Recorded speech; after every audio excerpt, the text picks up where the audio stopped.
안녕하세요. 저희는 SKT AI 파이널 프로젝트를 진행한 팀 10의 전서호 황민영입니다. 저희 팀은 Text Recognizing Localization in Indoor Visual Navigation을 주제로 프로젝트를 진행하였습니다. 로봇 내비게이션에 있어서 현재 위치를 파악하는 로컬라이제이션은 아주 중요한 서브태스크입니다.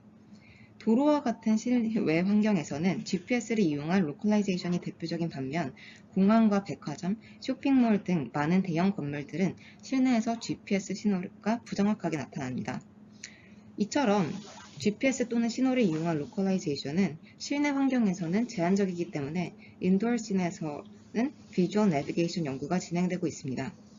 비주얼 내비게이션에서는 RGB 또는 RGBD 정보를 이용하여 현재의 위치를 파악을 하고 원하는 곳으로 가기 위해서 필요한 경로를 탐색하는 것이 가능합니다. 이미지 기반으로 주행을 하는 것은 환경 변화에 강하고 사람과 같이 이동할 수 있다는 장점이 있지만 여전히 로컬라이제이션에 있어서 두 가지 큰 문제점이 있습니다. 이 두 가지 문제점은 다음과 같이 false positive와 false negative 두 가지로 분류할 수 있습니다. false positive의 경우에는 서로 다른 장소임에도 불구하고 관찰된 이미지가 비슷하여 두 장소를 하나로 인식하는 경우입니다. 오른쪽 그림을 보시면 공항의 두 위치가 상당히 떨어져 있음에도 불구하고 육안상으로는 장소의 구분이 어렵다는 것을 알 수 있습니다. 반대로 false negative의 경우에는 동일한 장소에서 다르게 관찰된 이미지로 인해 같은 장소임을 인식하지 못하는 것입니다. false negative에 관한 연구는 실제로 Visual Place Recognition이라는 주제로 다양한 연구가 진행되고 있습니다. 따라서 저희는 Text Recognition이라는 아이디어를 사용해서 이 두 가지 false positive와 false negative를 모두 해결해보자 라는 아이디어를 구상하였습니다. 텍스트 정보를 이용한다는 것은 다음과 같이 픽셀 단위 또는 로우 레벨에서 비슷한 이미지이더라도 텍스트를 추출했을 때 이처럼 하이 레벨 피처를 뽑으면 false positive 오류를 줄일 수 있다는 아이디어에서 기인한 것입니다. 또한 기존의 observation으로부터 추가적인 피처를 추출하는 것이기 때문에 시뮬레이션 상에서 텍스트 레코그니션이 비주얼 로컬라이제이션의 성능을 높인다면 다른 기존의 알고리즘들에도 애드온으로 성능을 높이는 것을 기대할 수 있습니다. 연구 목표는 다음과 같이 설정하였습니다. 비주얼 로컬라이제이션 문제, 즉 이미지 옵저베이션을 받았을 때 이미지가 관찰된 위치를 인식하는 것입니다. 목표를 달성하기 위해 크게 두 가지 기준으로 태스크를 설정하였습니다. 먼저 예측한 쿼리 이미지를 받아서 예측한 로봇의 위치가 실제 그라운드 트루스와 차이가 적어야 합니다. 두 번째로는 환경이 이미지 기반의 데이터베이스로 주어져 있을 때 쿼리 이미지와 가장 가까운 KK 이미지에 대해서 높은 하이 매치 스코어를 가지고 있는 것이 중요합니다.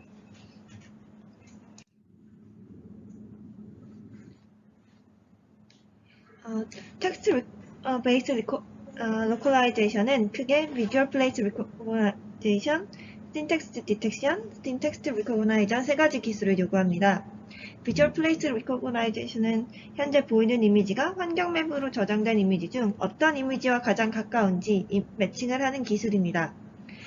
Syntax Detection은 주어진 씬에서 텍스트의 위치를 인식하는 기술이며 신텍스트 리코그나이제이션은 인식된 텍스트 위치 정보를 활용하여 해당 부분의 글자를 인식하는 기술입니다.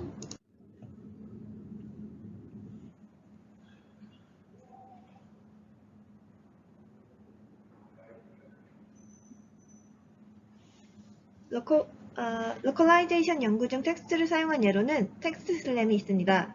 슬램은 위치 추정과 지도 작성을 동시에 하는 메서드인데요. 텍스트 슬러는 기존 슬램의 방법에서 텍스트를 인식해 텍스트의 위치 정보를 가지고 3D 포인트를 만들고 이 포인트 정보로 월드 좌표계에서 텍스트의 위치를 추정합니다. 하지만 이러한 방법은 텍스트 정보로 위치를 추정하기 위해서 텍스트를 담은 간판이 플랫해야 하며 단어를 포함하는 바운드 마크가 사각형 모양으로 인식되어야 하는 한계가 있습니다. 또한 해당 연구에서는 구현한 인도어 인바이러먼트가 우측 그림처럼 하얀 종이에 정자로 프린트를 한 글자들을 붙여놓은 판을 세워둔 환경으로 실험 환경이 현실적이지 않는 문제가 있습니다.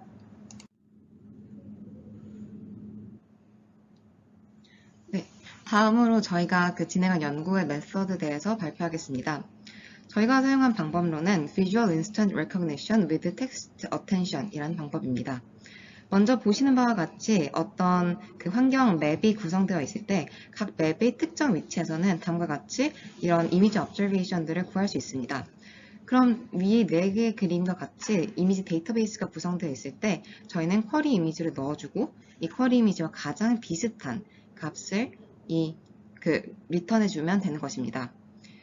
근데 이 이미지 간의 비교를 할 때 실제로 넷플라드 연구에서는 이미지 representation space에 이 이미지 representation 펑션을 통해서 이미지를 이렇게 사용시키고 그 사용된 값 간의 similarity를 이용해서 쿼리와 비슷한 값을 구하게 됩니다. 저희는 여기에 더해서 각 이미지 observation에서 텍스트를 디텍트하고 그 디텍트된 텍스트가 어떤 글자인지 인식한 다음에 그 recognize 된 텍스트를 각각 워드 벡터로 만들고 이 워드 임베딩 벡터의 평균을 softmax 한 값을 새로운 텍스트 디스크립터로 정의를 했습니다. 따라서 전체적인 네트워크 아키텍처는 다음과 같이 설명을 드릴 수 있습니다.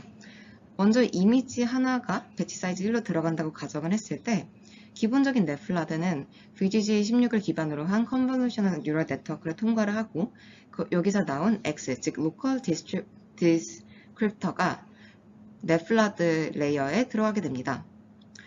그런데 저희는 여기에 더불어서 텍스트 퓨즈넷과 텍스트 레코그니션 네트워크 이 두 가지를 모두 합친 새로운 네트워크를 통과시켜 기존의 이미지에서 디텍트된 텍스트로 이미지를 크롭하고 여기서 recognition을 통해서 word embedding 벡터를 만들고 word embedding 벡터로 텍스트 embedding y를 만들고 이 y가 결국 블라드 코어에 같이 들어가게 되는 것입니다. 그래서 이 블라드 코어에는 총 3가지 인풋, local descriptor x, 그리고 soft attention a, 그리고 text descriptor y가 들어오게 되는데요. 이제 이 3가지 값을 이용해 가지고 다음과 같이 블라드 임베딩을 구할 수 있습니다. 블라드 임베딩을 구하는 식은 다음과 같이 설명드릴 수 있습니다. 여기서 이미지 레지듀얼은 이렇게 2가지 클러스터 센트로이드와 X 사이의 차이로 구하고 그리고 텍스트 레지듀얼의 경우에는 저희는 코사인 시뮬러리티를 이용해서 구했습니다. 텍스트 어텐션에 대해서 조금 더 자세하게 설명을 드리자면 저희는 텍스트를 워드 임베딩 벡터로 만들고 이를 평균값을 취한 후 각 클러스터에 포함되는 모든 이미지에 대해서 다시 평균을 취하고 여기에 소프트맥스까지 씌운 것으로 처음 구상을 하였습니다. 그래서 소식에 대해서 조금 더 자세하게 말씀을 드리자면 결국 블라드 임베딩에서 이 앞부분은 로우 레벨의 로컬 디스크립터를 말하게 되고 오른쪽은 하이 레벨의 텍스트 디스크립터를 의미하게 됩니다.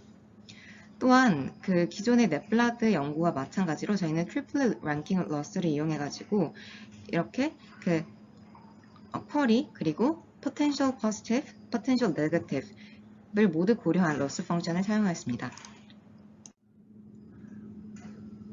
실험의 경우에는 저희는 인천공항의 환경을 맵을 그대로 따와서 새로운 환경을 가제보 시뮬레이터로 만들고 총 6,400개의 RGB observation 이미지를 컬렉트한 후에 이거를 데이터베이스화한 후 실험을 진행하였습니다.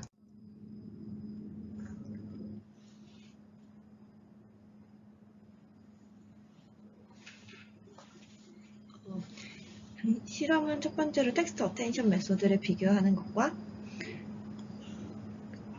베스트 스케일 퍼미션을 비교하는 것으로 나뉘게 됩니다. 텍스트 어텐션 메소드는 소프트맥스를 사용한 것과 소프트맥스를 사용하지 않은 것 2가지가 있고 베스트 스케일 파라미터의 경우에는 포즈 에러랑 넷플릭스에서 정의한 에러의 비율을 의미합니다. 만약에 포즈 에러의 비율이 10을 넘게 되면 WT가 그 비율이 넘어도 포즈 에러는 더 이상 임프루브 되지 않고 만약에 이게 너무 커져가지고 50이 넘으면 오히려 포즈 에러가 늘어나는 현상을 겪고 있습니다.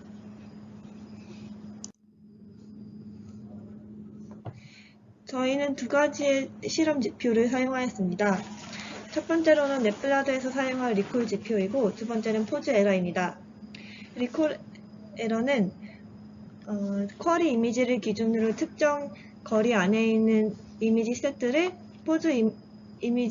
포지티브 이미지라고 할 때 알고리즘으로 셀렉트한 이미지 중에 n개의 이미지 중에 한 개라도 그 포지티브 이미지에 속하면 리콜은 true를 반환하게 되고, 포즈 에러의 경우에는 그 쿼리 이미지와 절대적인 나머지 n개 이미지의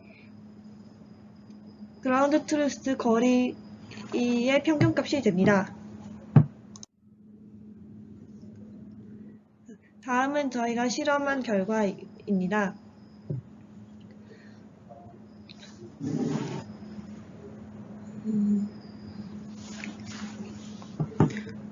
experiment 1과 2에 대해서 한 번의 표로 정리해서 나타냈습니다.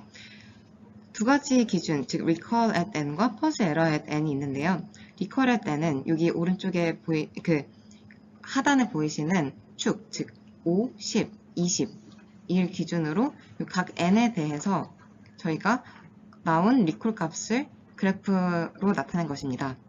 보시면 recall at 1에서는 실제 넷플라드가 성능이 높은 것을 알 수 있지만 이 기존 넷플라드의 문제점은 n이 높아질수록 성능이 확연하게 증가하지 않는다는 것이었습니다. 반면 저희가 구성한 네트워크의 경우에는 recall at 1은 처음에 조금 낮을지라도 이 n이 클 때, 즉 50, 20일 때는 급격하게 상승하는 것을 알 수 있습니다. 이를 통해서 저희가 만든 텍스트 레코그니션이 n이 딱 하나의 이미지만 받아오는 것이 아니라 5, 10, 20으로 클 때는 충분히 성능을 나타낸다는 것을 알 수 있었습니다.